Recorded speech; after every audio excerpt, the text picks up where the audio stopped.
Vala, night the 4th. But Tharmas rode on the dark abyss.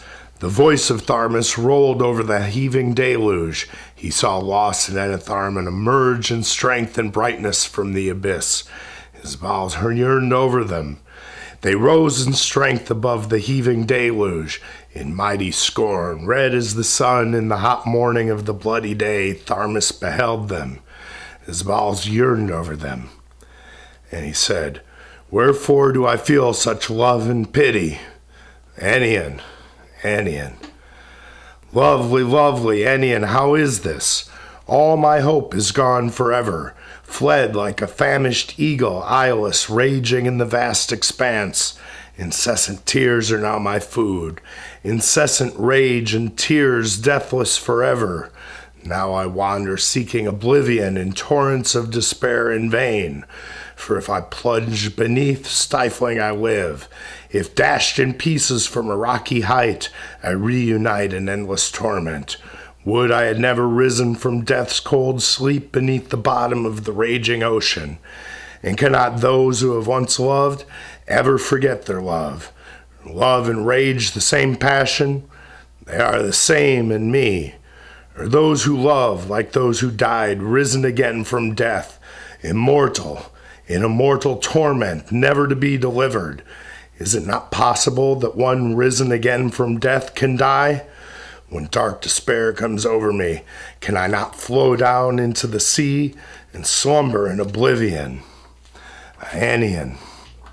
Deformed I see these lineaments of ungratified desire. The all-powerful curse of an honest man be upon Urizen and Luva. Thou, my son, glorious in brightness, comforter of Tharmas, go forth, rebuild this universe beneath my indignant power, a universe of death and decay. Let Enitharmon's hands weave soft, elusive forms of man above my watchy world. Renew these ruined souls of men through earth, sea, air, and fire to waste and endless corruption. Renew thou, I will destroy. Perhaps Enion may resume some little semblance to ease my pangs of heart and to restore some peace to Tharmas. Los answered in his furious pride, sparks issuing from his hair. Hitherto shalt thou come, no further. Here thy proud waves cease. We have drunk up the eternal man by our unbounded power. Beware lest we drink up thee, rough demon of the waters. Our God is Urizen the king, king of the heavenly hosts. We have no other God but he, thou father of worms and clay. And he is fallen into the deep, rough demon. And Los remains God over all, weak father of worms and clay. I know I was Urthona, keeper of the gates of heaven. But now I am all-powerful Los, and Urthona is but my shadow. Doubting stood Tharmas in the solemn darkness. His dim eyes swam in red tears. He reared his waves above the head of Los in wrath, but pitying back withdrew with many a sigh. Now he resolved to destroy Los, and now his tears flowed down. In scorn stood Los. Red sparks of blighting from his furious head flew over the waves of Tharmas. Pitying, Tharmas stayed his waves. For Enitharmon shrieked amain, crying, "O my sweet world, built by the architect divine, whose love to Los and Enitharmon, thou, rash abhorred demon, in thy fury hast overthrown." "What sovereign architect," said Tharmas, "dare my will control? For if I will, I urge these waters. If I will, they sleep in peace beneath my awful frown. My will shall be my law." So saying, in a wave he raped bright Enitharmon, far apart from Los, but covered her with softest brooding care on a broad wave in the warm west, balming her bleeding wound. Oh, how Los howled at the rending asunder. All the fibers rent where Enitharmon joined to his left side in grinding pain. He, falling on the rocks, bellowed his dolor till the blood stanched. Then in ululation wailed his woes upon the wind. And Tharmas called to the dark spectre who upon the shores with dislocated limbs had fallen. The specter rose in pain, a shadow, blue, obscure, and dismal, like a shadow of lead, bent by its fall from a high tower. The dolorous shadow rose. "Go forth," said Tharmas, "works of joy are thine. Obey and live. So shall the spongy marrow issuing from thy splintered bones bonify, and thou shalt have rest when this thy labor is done. Go forth, bear Enetharmon back to the eternal prophet. Build her a bower in the midst of all my dashing waves. Make first a resting place for lost Enetharmon. Then thou shalt have rest. If thou refusest, dashed abroad on all my waves, thy limbs shall separate in stench and rotting, and thou become a prey to all my demons of despair and hope." The specter of Urthonas, seeing Enetharmon, writhed his cloudy form in jealous fear, and muttering thunders hoarse and casting round thick glooms, thus uttered his fierce pangs of heart. "Tharmas, I know thee. How are we altered, our beauty decayed? For still I know thee, though in this horrible room whelmed. Thou once the mildest son of heaven, art now become a rage, a terror to all living things. Think not that I am ignorant that thou art risen from the dead, or that my power forgot. I slumber here in weak repose. I well remember the day of terror and abhorrence, when fleeing from the battle, thou, fleeting like the raven of dawn, outstretching an expanse where ne'er expanse had been, drewest all the sons of Beulah into thy dread vortex, following the eddying spirit down the hills of Beulah. All my sons stood round me at the anvil, where new heated the wedge of iron glowed furious, prepared for spades and mattocks. Hearing the symphonies of war loud sounding, all my sons fled from my side. Then pangs smote me unknown before. I saw my loins begin to break forth into veiny pipes, and writhe before me in the wind, conglobing, trembling with strong vibrations. The bloody mass began to animate. I, bending over, wept bitter tears incessant, still beholding how the piteous form dividing and dividing from my loins, a weak and piteous soft cloud of snow, a female pale and weak I soft embraced, my counterpart, called a love. I named her Enetharmon, but found myself and her together issuing down the tide, which now our rivers were become, delving through caverns huge of gory blood, struggling to be delivered from our bonds. She strove in vain. Not so Urthonas strove, for breaking forth a shadow blue, obscure, and dismal, from the breathing nostrils of Enion, I issued into the air, divided from Enetharmon. I howled in sorrow. I beheld thee rotting upon the rocks. I pitying hovered over thee. I protected thy ghastly corse from vultures of the deep. Then wherefore shouldst thou rage against me, who thee guarded in the night of death from harm? Tharmas replied, Art thou Urthona, my friend, my old companion, with whom I lived in happiness before that deadly night when Urizen gave the horses of light into the hands of Luva? Thou knowest not what Tharmas knows. Oh, I could tell thee tales that would enrage thee, as it has enraged me, even from death in wrath and fury. But now come, bear back thy lovely Enetharmon, for thou hast her here before thine eyes. But my sweet Enion is vanished, and I never more shall see her unless thou, O Shadow, wilt protect this son of Enion, and him assist to bind the fallen king, lest he should rise again from death in all his dreary power. Bind him, take Enetharmon for thy sweet reward, while I in vain am driven on false hope, hope, sister of despair.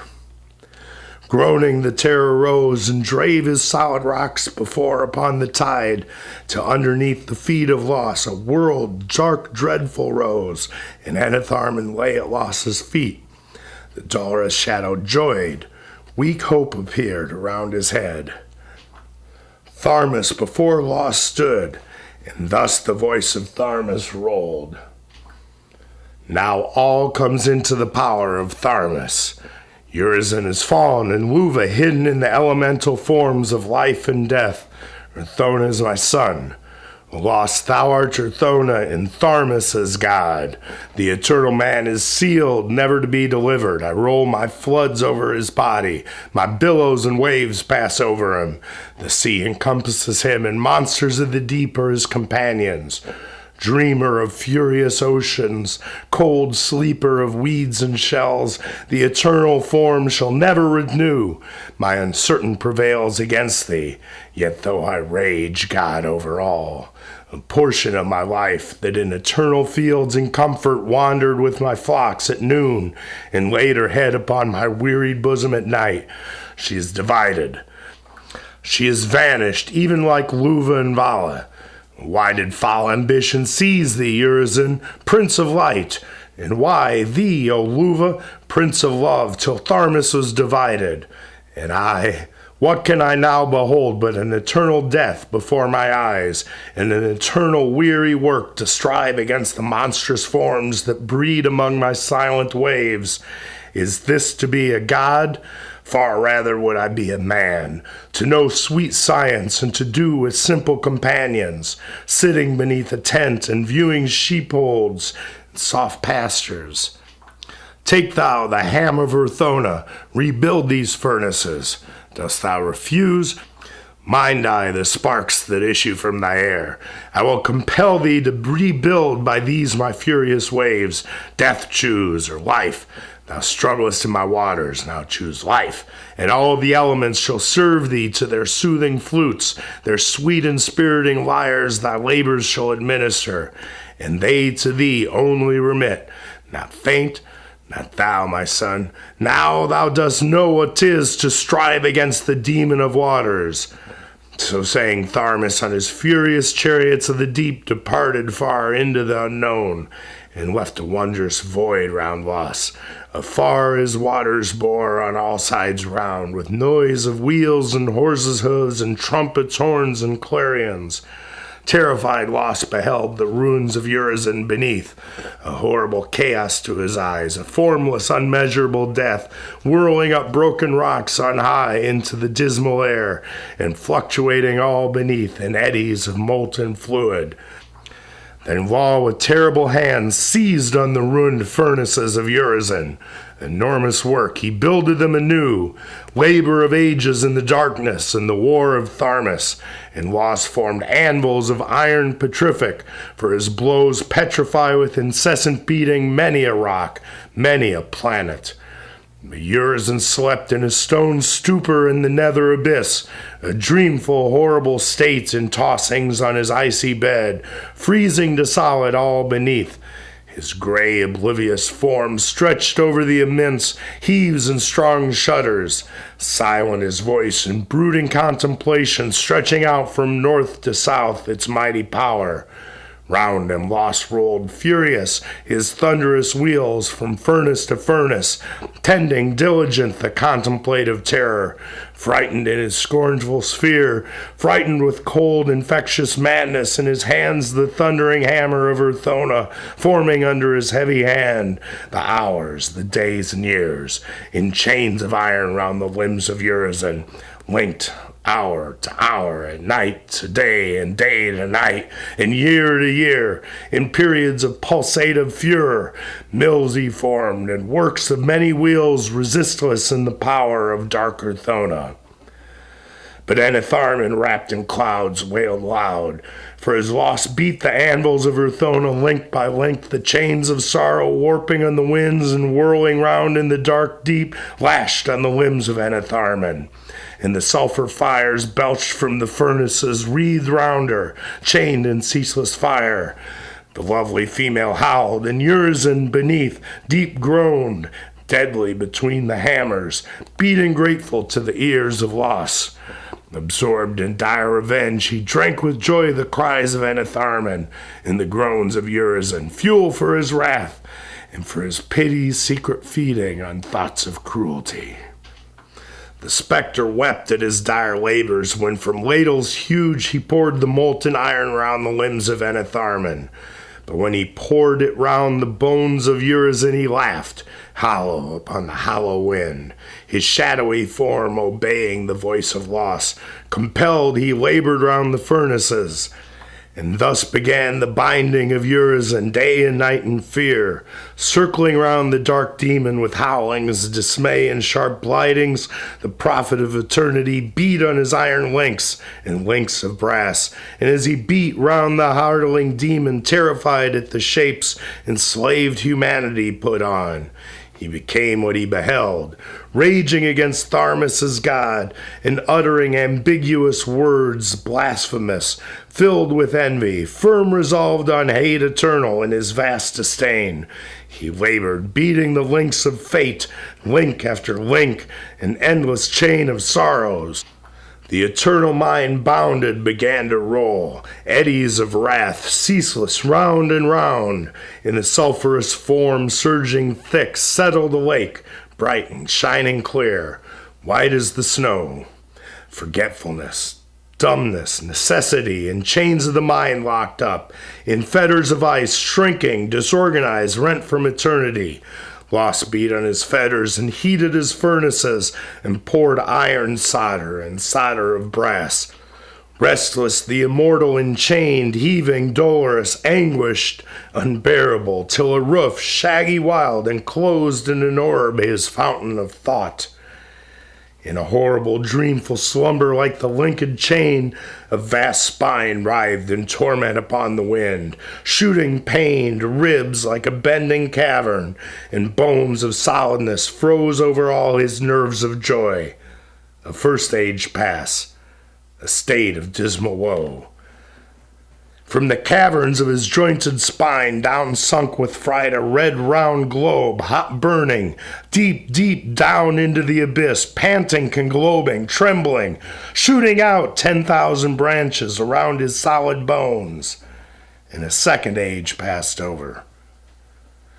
In harrowing fear, rolling his nervous brain, shot branches on high into two little orbs hiding in two little caves, hiding carefully from the wind. His eyes beheld the deep, and a third age passed, in a state of dismal woe. The pangs of hope began in heavy pain, striving, struggling, two ears in close volutions from beneath his orbs of vision, spiring, shot out, petrified as they grew. And a fourth age passed over in a state of dismal woe. In ghastly torment sick, hanging upon the wind, two nostrils bent down to the deeps, and a fifth age passed in a state of dismal woe. In ghastly torment sick, within his ribs bloated round a craving hungry cavern, thence arose his channeled throat, then like a red flame a tongue of hunger and thirst appeared, and a sixth age passed of dismal woe.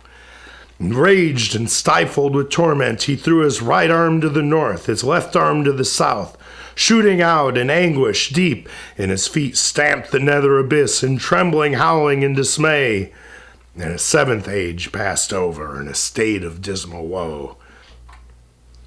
The council of God on high, watching over the body of man, clothed in Luva's robes of blood, saw and wept, descending over Beulah's mild moon-covered regions. The daughters of Beulah saw the divine vision. They were comforted, and as a double female form, loveliness and perfection of beauty, they bowed the head and worshipped, and with mild voice spoke these words: Lord, Savior, if thou hadst been here, our brother had not died. And now we know that whatsoever thou wilt ask of God, he will give it thee. For we are weak women, and dare not lift our eyes to the divine pavilions. Therefore in mercy thou appearest, clothed in Luva's garments, that we may behold thee and live. Behold, eternal death is in Beulah. Behold, we perish and shall not be found, unless thou grant a place in which we may be hidden under the shadow of wings. For if we, who are but for a time and who pass away in winter, behold these wonders of eternity, we shall consume. Such were the words of Beulah of the feminine emanation. The Empyrean groaned throughout. All Eden was darkened. The course of Albion lay in the rock. The sea of time and space beat round the rock in mighty waves, and as a polypus that vegetates beneath the sea, the limbs of man vegetated in monstrous forms of death, a human polypus of death. The Savior, mild and gentle, bent over the corse of death, saying, "If you will believe, your brother shall rise again." And first he found the limit of opacity and named it Satan. In all men's bosom, for in every human bosom these limits stand. Next he found the limit of contraction and named it Adam, while yet those beings were not born, nor knew of good nor evil. Then wondrously the starry wheels felt the divine hand. Limit was put to eternal death. Lost felt the limit and saw the finger of God touch the seventh furnace in terror. And Lost beheld the hand of God over his furnaces, beneath the deeps in dismal darkness, beneath immensity. And Terror's Lost shrunk from his task. His great hammer fell from his hand. His fires hid their strong limbs in smoke. For with noises ruinous, hurtlings and clashings and groans, the immortal endured, though bound in a deadly sleep. Pale terror seized the eyes of Lost as he beat round the hurtling demon, terrified at the shapes enslaved humanity put on. He became what he beheld. He became what he was doing. He was himself transformed. The globe of life blood trembled, branching out its roots, fibers writhing upon the winds, fibers of blood, milk, and tears, and pangs, eternity on eternity. At length in tears and cries embodied a female form, trembling and pale, waves before his deathy face. Spasms seized his muscular fibers, writhing to and fro, his pallid lips unwilling moved. As Urizen howled, his loins waved like the sea. At Enitharmon's shriek, his knees each other smoke. And then he looked with stony eyes on Urizen, and then swift writhed his neck involuntary to the couch where Enitharmon lay. The bones of Urizen hurtle on the wind.